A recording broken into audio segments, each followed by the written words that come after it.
ನಮ್ಮ ಮಧ್ಯಮ ಮುಂದೆ ಬರೋ ಕಾರಣ ಏನಂದ್ರೆ ಜನವರಿ 1 ತಾರೀಕು ಕೌಟ ಪಂಚಾಯತ್ ಅವರ ತಾಲೂಕಿನ ಕೌಟ ಪಂಚಾಯತ್ನಲ್ಲಿ ಅವರ ಬಗ್ಗೆ ಸಿ ಎಸ್ ಅವರಿಗೆ ಸಿ ಅವರಿಗೆ ದೂರು ಕೊಟ್ಟಿದ್ದೆವು. ಸಿ ಅವ್ರು ದೂರು ಕೊಟ್ಟ ನಂತರ ಅವರ ತಾಲೂಕಿನ ಇವರಿಗೇನು ವರದಿ ತನಿಖೆಗೆ ಆದೇಶ ಮಾಡ್ಯಾರ. ಆ ತನಿಖೆಯಲ್ಲಿ ಇವರು ಭ್ರಷ್ಟಾಚಾರ ಮಾಡ್ಯಾರ ಅಂಥೇಳಿ ಆರೋಪ ಮಾಡಿದ್ದು ಸಾಬೀತಾದ್ರೂ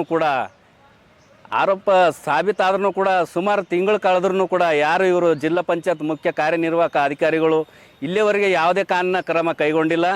ಅದಕ್ಕಾಗಿ ಯಾಕಂದ್ರೆ ಇವರು ಭ್ರಷ್ಟಾಧಿಕಾರಿಗಳಿಗೆ ಇವರು ಕುಮ್ಮ ಕೊಡ್ಲತ್ತಾರ, ಅವ್ರ ಮೇಲೆ ಏನೂ ಆ್ಯಕ್ಷನ್ ತೊಗೊಂಡಿಲ್ಲ ಅಂದ್ರೆ ನಮ್ಗೆ ಮೇಲ್ನೋಟ ಕಂಡು ಹೊಂಟದ.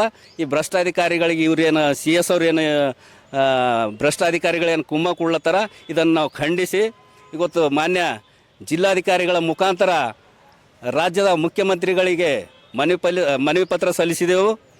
ಇವರು ವರ್ಗಾವಣೆ ಆಗಲಿಲ್ಲ ಅಂದ್ರೆ ಇವ್ರ ಮೇಲೆ ಕಾನೂನು ಕ್ರಮ ಕೈಗೊಂಡಿಲ್ಲ ಅಂದ್ರೆ ಮುಂಬರುವ ದಿನಗಳಲ್ಲಿ ಜಿಲ್ಲಾ ಪಂಚಾಯತ್ ಕಚೇರಿಗೆ ಮುತ್ತಿಗೆ ಹಾಕಿ ಉಗ್ರವಾದ ಹೋರಾಟ ಮಾಡಬೇಕಾಯ್ತದ ಅಂತೇಳಿ ಈ ಸಂದರ್ಭದಲ್ಲಿ ಎಚ್ಚರಿಸ್ತೀನಿ. ಸಾಯಿ ಶಿಂದೆ, ಕರ್ನಾಟಕ ಪ್ರಜಾಶಕ್ತಿ ಸಮಿತಿ ಜಿಲ್ಲಾಧ್ಯಕ್ಷ.